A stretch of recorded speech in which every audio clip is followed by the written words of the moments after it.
महाराजांची कीर्ती बेफाम होती. महाराजांची कीर्ती बेफाम. सब लोग ताली बजाएंगे. फुटला दम तेरा कोण गाली रेसे ने दरबारी कुस्ती बहरे में बड़ी बेगम म्हणजेच माझी आदिलशहाची आई बरं का. नजरेत तिच्या अंगार दरबार झाला गमकार. कोणी घेईना पुढाकार साऱ्यांनीच मारली हार. इतक्यात अचानक एक सरदार उठला बोलला हम लाएंगे शिवाजी को आणि त्याला विडा उचलला.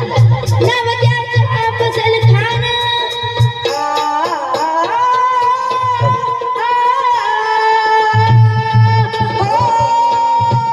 नाव त्याचं अफजल खान. जिथं जातं जणू शैतान. खरं बोललं छाती ठोकून शिवबाला टाकून चिडून. वर होतो सुभान अल्लाह कौतिक सारे दरबाराचे. खान निघाला मोठा दुर्मित. त्याच्या गोड धळ पायदळ फौज पाटलली बंदळ.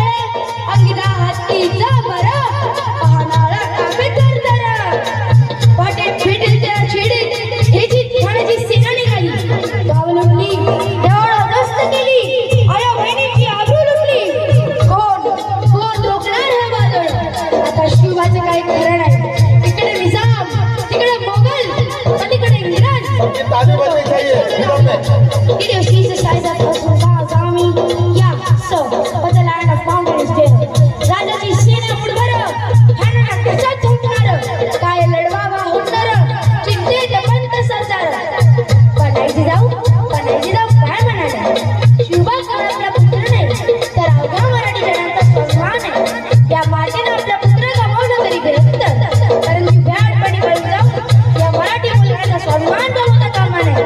अशा वाघिणीच्या